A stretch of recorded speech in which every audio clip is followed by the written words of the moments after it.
Pewnie zastanawiacie się, co ludzie chowają w piwnicy. Generalnie jest to fajny pomysł na wykorzystanie nieużywanej przestrzeni, bo można tutaj schować.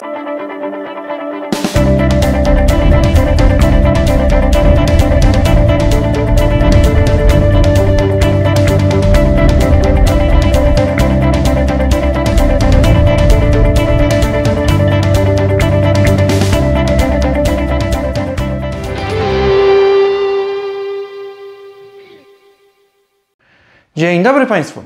Pamiętacie na pewno akumulatorki, które dostałem do testów już jakiś czas temu. O, wszędzie ten druk 3D. Akumulatorki, które dostałem do testów. Bardzo fajna sprawa. Trochę się nimi pobawiłem, trochę mi to zajęło jeszcze czasu. I zrobiłem z nich sobie UPS-a do drukarek 3D. Co prawda w tym momencie musiałem go rozłączyć, bo gdy doszło mi więcej drukarek, już mój UPS nie dawał rady i musiałem przejść na UPS-a, który ma nie 12, a 48 V. Zresztą tam Waldek też o tym wspominał, że do pewnej mocy może być 12, później już musimy przechodzić na wyższe wartości. Niestety musiałem to wymienić. Gdybym miał drugi taki sam akumulator, to bez wahania zamontowałbym dwa obok siebie, żeby mieć 48 V. Dlaczego? Bo to mi dawało pewność. Były tutaj drobne mankamenty, ale to mi dawało pewność, że te moje drukarki nawet przy dłuższym zaniku prądu będą działać. Na tym zwykłym UPS-ie, takim zwykłym ze zwykłymi akumulatorami jak w samochodzie, powiedzmy jak w samochodzie małymi, jak w samochodzie tymi seryjnymi, trzymały mi te drukarki góra 5 minut, bo to w zależności od tego, jaki wydruk co idzie, jakie temperatury. Góra 5 minut. Tutaj powiem Wam, że brakło mi na dużo dłużej prądu i wróciłem do domu, znaczy już taki zrezygnowany, że drukarki nie będą drukować. Okazało się, że nie było kłopotu, wydruk się nie stracił, a może niektórzy nie wiedzą, ale kłopot z wydrukiem 3D jest taki, że jeśli zaczniecie tego wydruku, nie możecie go zatrzymać, przerwać, wyłączyć prąd, włączyć od nowa. Tak, wiem, te drukarki mają system wykrywania zaniku napięcia i z moich doświadczeń wynika, że to tak raz na 5 razy zadziała dobrze, tak? Bo pamiętajmy, że tam są dokładności rzędu 1/100 mm nawet i w tym momencie przesunięcie takiej warstwy 1/100 mm już jest widoczne na wydruku i najczęściej ten wydruk kategoryzuje do wyrzucenia. A w przypadku, powiedzmy sobie, gdzie ja mam tu swoje ramki? Moment, ja Wam tu pokażę rameczkę. Nie, ta jest za brzydka, żeby Wam pokazać. O, tu mam kilkanaście ramek, weźmy sobie tą. Zobaczcie, to jest rameczka, ta, którą ja produkuję. Wiecie, ile to się drukuje? Od 16 do 28 godzin, w zależności jaki duży tablet i co sobie klient zażyczy, więc miałem i takie po 28 godzin wydruk jednej ramki i nawet ostatnio miałem sytuację taką, ale to z winy dyszy, to się zdarza. Okazało się, że po 16 godzinach druku dysza się przypchała i no niestety trzeba było drukarkę zresetować, wyczyścić sprzęt i od nowa puścić. Niestety takie rzeczy się zdarzają, ale już nie mam kłopotów z tym prądem, a u mnie potrafią migać prądem. I co najgorsze przy drukarce to nie jest to, że wyłączą i nie ma tego napięcia przez 5 godzin, tylko wyłączą i włączą od nowa. Drukarka się w tym czasie już zresetuje, no i jest po wszystkim. Tak stoi, czasami pokażę, że zanik napięcia, chcemy wrócić i to i tak nic nie daje. To wykorzystywałem sobie ten akumulatorek, dopóki byłem w stanie tak jakby korzystać z napięcia 12 V. Teraz już niestety nie jestem w stanie, ale to jest super rozwiązanie. Dlaczego? Bo podpinam go bezpośrednio zamiast normalnego akumulatora w UPS-ie i co? I nic mnie tak naprawdę nie obchodzi. Ma wbudowany BMS, czyli wyłączy się i włączy kiedy mu potrzeba, tak? Czyli jak się naładuje i się rozładuje. I nawet jeśli nie jest to dopasowane do systemu tego, który mam w UPS-ie, to i tak to sobie daje radę i samo sobą zarządza. Więc najwyżej mi nie działa tylko poprawnie ten wyświetlacz na UPS-ie, ale on i tak jest tyle wart, co no, nie wspominajmy o nim. Czyli tak, to sobie podpinałem, zaraz Wam pokażę moją prowizoryczną bardzo konstrukcję tego, ale jak my się śmialiśmy na mechanicznym, dlaczego prowizorka wytrzymuje najdłużej?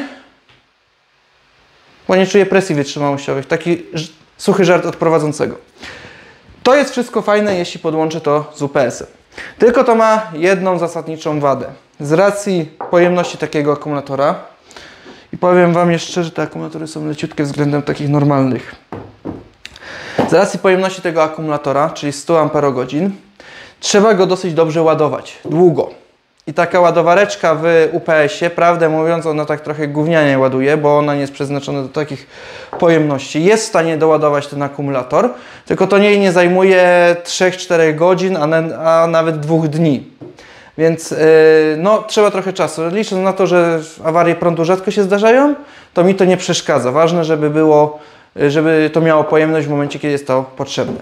Ale żeby wykorzystać taki akumulator, dobrze by było go mieć czym ładować.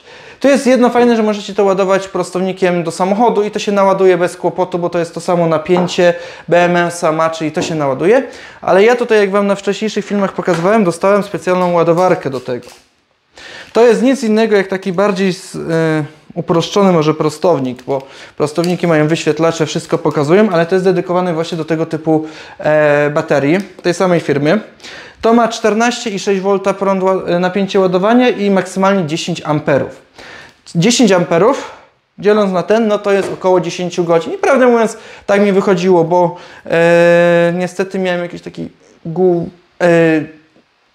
lichej jakości amperomierz, a raczej watomierz, który potrafił się zaciąć i próbowałem 3 razy, za każdym razem się zaciął, więc na oko wychodziło mi to tam 10 godzin z kawałkiem, jakie tu było ładowanie. Oczywiście pokażę Wam, bo załatwiłem sobie jeszcze miernik, żeby to zmierzyć, bo moje mierniki niestety, multimetry nie mają więcej niż 10 amperów prądu mogą przepuścić, więc nie chciałem ich sobie uszkodzić, dlatego musiałem ułatwić taki troszeczkę inny, ten cyngowy, czy jak to tam się nazywa. Ale to nie w tym rzecz. Ładowarka fajna, czyli ładuje tym prądem. Tu jeszcze macie kontroleczkę, która Wam pokazuje, czy jest naładowany, czy rozładowany akumulator, na wszelki wypadek. No i generalnie zabawa prostsza chyba nawet niż z ładowarką samochodową. Podpinacie czerwony do czerwonego, oczywiście zdejmujecie tą zaślepkę, czarny do czarnego, do gniazdka na 10 godzin z groszem i jest to naładowane.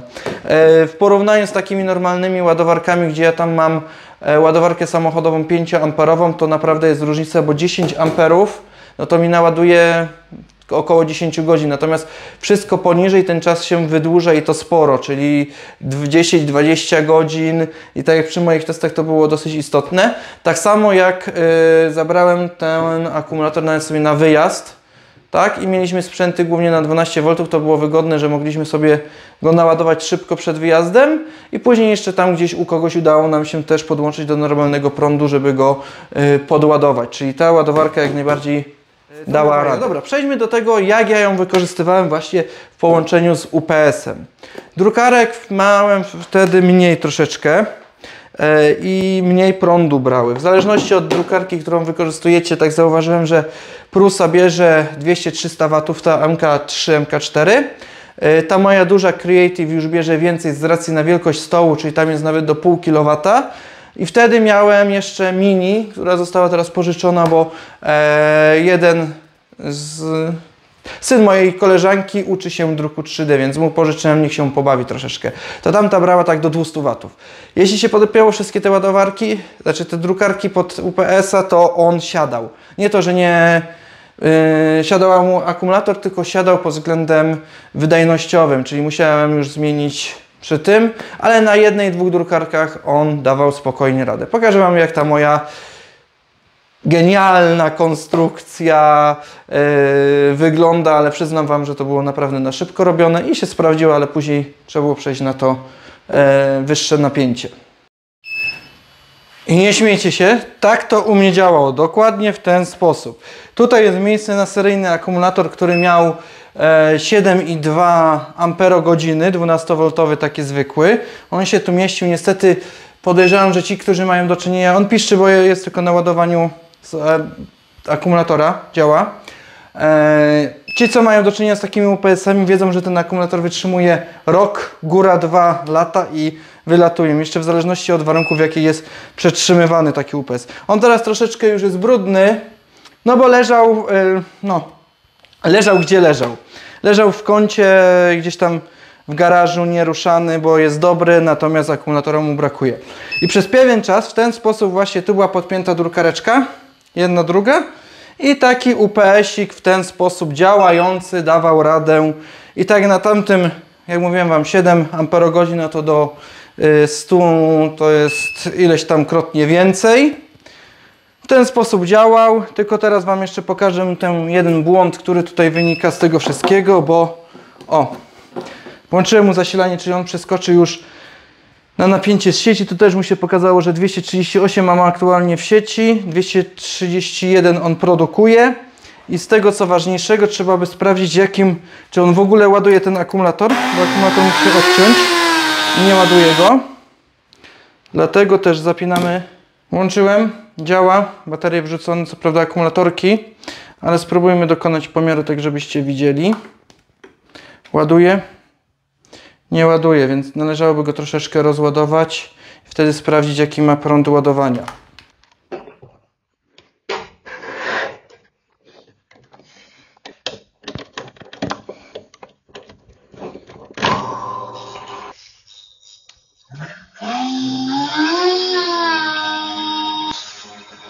Nie mogłem się powstrzymać, bo właśnie testuję sztuczną inteligencję do obróbki filmów.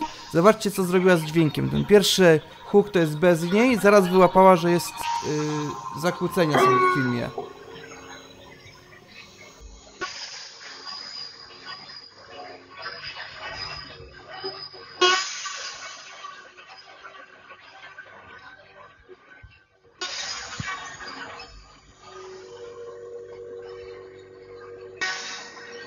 Słuchajcie, podpiąłem sobie pod UPS-a taką małą precyzyjną wiertareczkę i zobaczcie, 5 amperów z niego wychodzi. Ale jak na razie daje radę, obciążenie jest niskie, dlatego zobaczymy, dam mu jakieś 5-10 minut, niech się trochę rozładuje, żebyśmy go mogli naładować.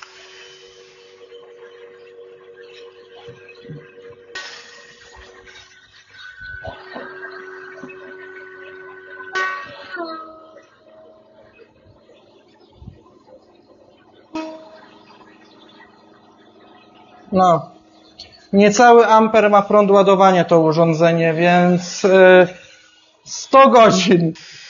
100 godzin, a nawet dłużej. Powiedziałbym tak, że za 120. To ile to jest dni? Tak, no 1 amper cały, 1 amper ładuje to urządzenie przy 7 amperowym akumulatorze, no to jest powiedzmy normalny, tak? 7-12 godzin i akumulator naładowany. Natomiast tutaj prąd ładowania 1,1,1, nie wiem czy wy to widzicie.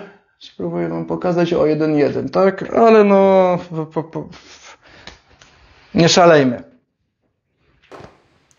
I słuchajcie, mamy bardzo profesjonalny multimetr z sondami w postaci kabelków. Zobaczymy sobie, jak on jest naładowany. Jak widzicie, 13,4 V, więc nawet jest nieźle doładowany. Podłączymy sobie tą ładowarkę, bo teraz ja potrzebuję dosyć dużo czasu, żeby rozładować taki akumulator, bo to jest jednak 100 Ah. Podłączymy sobie tą ładowarkę, zaraz Wam pokażę, jak podskoczy napięcie i od razu też Wam pokażę natężenie, jakie produkuje ta ładowarka. Oczywiście z tego, co zauważyłem, mierząc kilka razy w trakcie ładowania, ona cały czas nie robi tym samym, nie ładuje tym samym natężeniem, tak? To się też zmienia, jednak no, trzeba by tu zrobić timelapsa, który by zajmował 12 godzin, niecałe, 10-12 godzin ze wszystkim, więc nie wiem, czy to jest sens, po prostu uwierzcie na słowo, że on dostosowuje też ten prąd ładowania do akumulatora. Zresztą tam jest BMS, który też o to dba, to tak jakby jest troszeczkę powielone. Zaraz zobaczycie, jak wygląda natężenie. I mam zabaweczkę.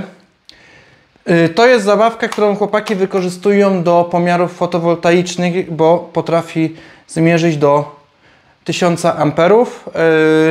Nie wiem, czy to jest cęgowy, na pewno w komentarzach ci, co będą wiedzieli, albo nawet nie będą wiedzieli, to poszukają, żeby mnie poprawić, że źle o tym mówię. Natomiast nas interesuje pomiar natężenia tutaj pomiędzy cęgami.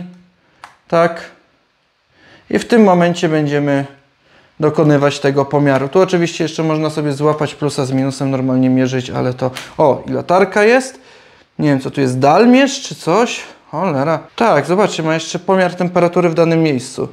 Więc typowo taki stworzony, powiedzmy, dla fotowoltaiki.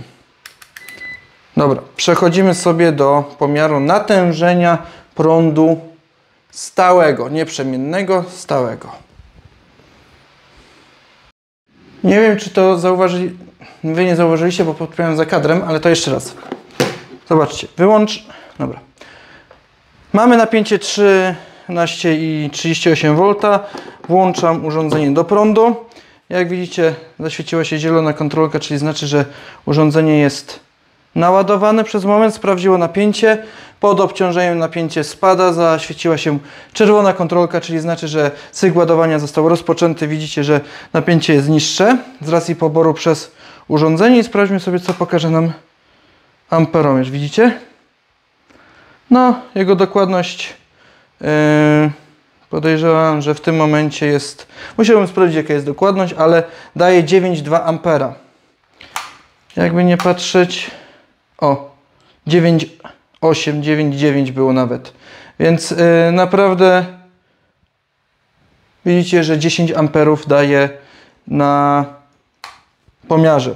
Słuchajcie, tu trzeba jeszcze zauważyć, że tu jest do 10 części ampera. To, że tam skacze, to się nie przejmujcie.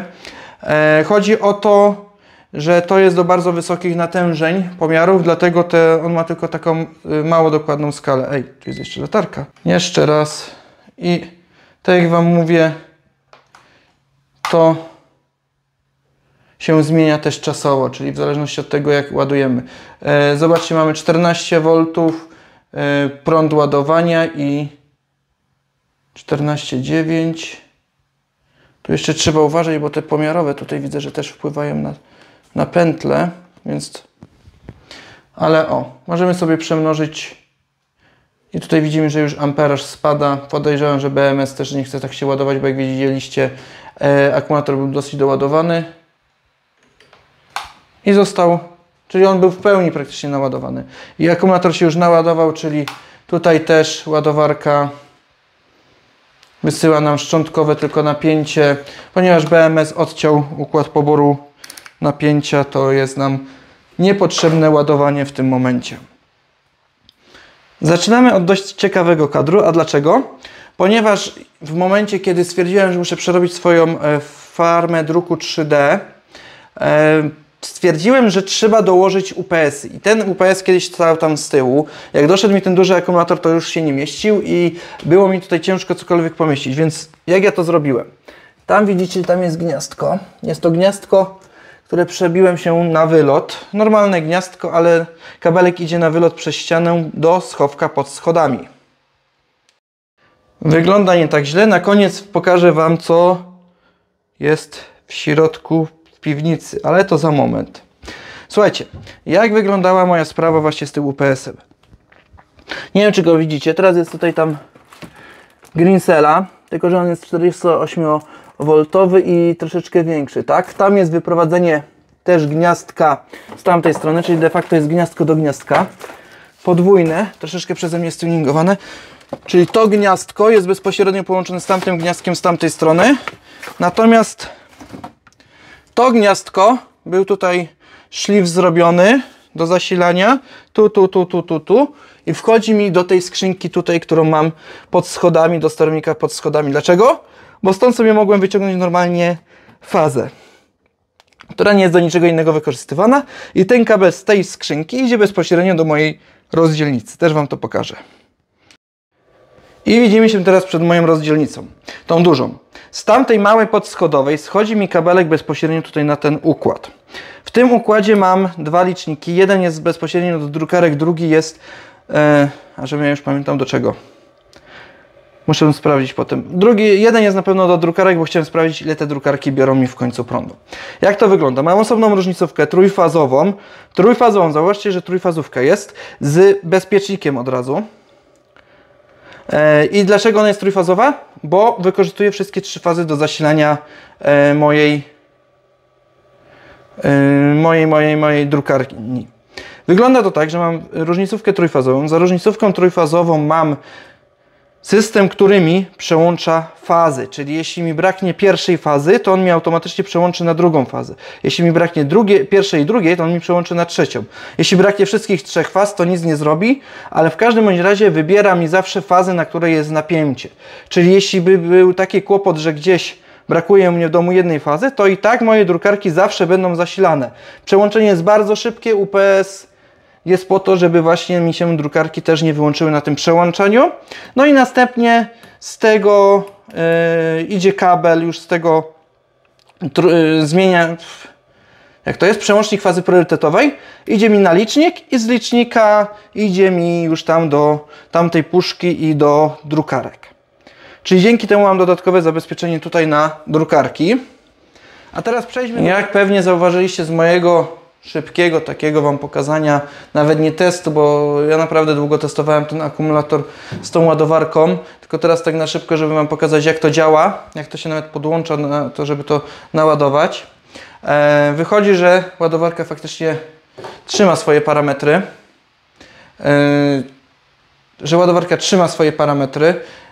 Ja, jak chciałem, jak było, że dostanę ten akumulator, bo oczywiście ten akumulator dostałem do testów, to chciałem właśnie z jakąś ładowarką, żeby móc to przetestować przy tych też większych prądach ładowania, bo moim zwykłym takim 5-amperowym prostownikiem do samochodu, no to jest trochę nieporozumienie ładowanie tak wielkiego akumulatora. Zresztą sami wiecie, że w samochodzie też powinno się ładować mniej więcej 10% pojemności akumulator, czyli w tym momencie, jeśli 100 amperowy, to około 10 amperów powinien dostawać ten prąd ładowania maksymalny, niech będzie. Wyszło nieźle, myślę. Mi się na pewno to urządzenie jedno i drugie bardzo sprawdziło i parę razy uratowało mi tyłek. Zazwyczaj to urządzenie połączone z tym układem, jak Wam pokazałem, UPS-a. Niestety mam tylko jeden. Jeśli bym miał dwa, zrobiłbym sobie tam porządne miejsce, wykosiłbym troszeczkę żony, słoików, innych rzeczy z schowanka pod schodami i tam wrzucił dwa takie akumulatory, żeby później mieć pewność, bo w tym momencie tego UPS-a, którego widzieliście, to jest jakieś takie 3 do 5 minut. 5 minut to już jest bardzo dużo, jeśli daje radę wytrzymać mi na tych wszystkich drukarkach, czyli na obecną chwilę na 4 drukarkach to jest takie 3 do 5 minut nawet, w zależności co się drukuje, jest w stanie wytrzymać. No ale no wiadomo, no tam pojemność jest znacznie mniejsza, tak? Ten akumulator jest niemal 2/3 wielkości tamtego UPS-a, to się nie ma co dziwić. Jeśli by były dwa, to naprawdę byłbym z tego zadowolony. Zobaczymy w przyszłości, bo tak jak wiecie, tam będę stawiał sobie kolejny stół, już nawet tam gdzieś na mnie czeka, tylko trzeba kifara poprawić, bo silnik się przytarł, ale to się zrobi. I będę stawiał kolejny stół i teraz się zastanawiam i pytanie do Was. Jaki wzięlibyście falownik na obecną chwilę? Pytanie tak. Mam do wyboru albo Deję, albo Victrona. Przy czym Deja jest, z tego co z Waldkiem rozmawiałem, jakieś 2,5 raza tańsza, bo bym chciał jakąś koło 10 kW. I chodzi mi tutaj 10 kW, które mogę odebrać z takiego hybrydy. Czyli tam wychodzi około 15 do 18 tysięcy, ta 10,2 w zależności od kursów aktualnych walut. I myślałem, żeby sobie na przyszłość, bo tam te dofinansowania, ale może kiedy uda mi się skolekcjonować kilka takich akumulatorów i na nich postawić sobie powerbank domowy, że tak powiem. No oczywiście tam nie wiem, czy mi się uda uzbierać 10 kWh, ale tak powoli bym sobie mógł systematycznie dokładać takie akumulatorki, ponieważ one mają BMS, a wszystko to bym je tylko spinał ze sobą grubymi przewodami i to by jakoś działało. I teraz pytanie, czy mi się w ogóle opłaca, bo już wiecie po moich filmach, że troszeczkę mi się ta fotowoltaika z bańkami energii nie podoba, przynajmniej w moich warunkach, na starych zasadach, gdzie mam 70% może nie darmowego, ale pewnego magazynu w sieci, o ile ta sieć działa. U mnie nie ma kłopotów z napięciem w sieci, czasami tylko migają. No ale nie wiadomo, co to będzie w przyszłości, więc już myślę na przyszłość o falowniku. Teraz mam też hybrydowe, bo mam kostale, tylko te kostale są wysokonapięciówki, czyli no z tego to ja raczej wysokonapięciówki tak bezpośrednio nie ustawię, bo nie bardzo da się, tak? Natomiast no, wysokonapięciówka ma swoje plusy i minusy. I pytanie, Co byście zrobili? Czy na razie mieć to gdzieś i ładować sobie trzeci falownik, też Kostala, gdzie mam do niego cały system, licznik, całą resztę i mam wszystkie pomiary w jednym miejscu i to jest fajnie zorganizowane? Czy próbować z tą Deją albo no i zapomniałem, tym drugim, to dalej będziecie mieli napisane, i pakować się w magazyny niskonapięciowe, co wy byście też zrobili. Podsumowując odcinek, zapraszam do lajków, komentarzy, do wytykania mi błędów, bo to wam najlepiej zawsze wychodzi. Macie bardzo fajne akumulatorki, ładowarka też daje radę. Zastosowanie mojego UPS-a to jest jak najbardziej fajne, tylko pamiętajcie, że tam trzeba kilkanaście godzin, żeby tym UPS-em doładować taki akumulator. To nie jest takie hop-siup. Dziękuję za dzisiejszy odcinek. Widzimy się w kolejnym. Zobaczymy o czym. Pewnie zastanawiacie się, co ludzie chowają w piwnicy. Generalnie jest to fajny pomysł na wykorzystanie nieużywanej przestrzeni, bo można tutaj schować sobie na przykład ziemniaki albo inne warzywa i można tam chować cokolwiek. U mnie to tych ziemniaków to powiedzmy już bardziej przetworzone są, ale tak czy inaczej można tam sobie chować i zawsze jest coś zimnego do picia.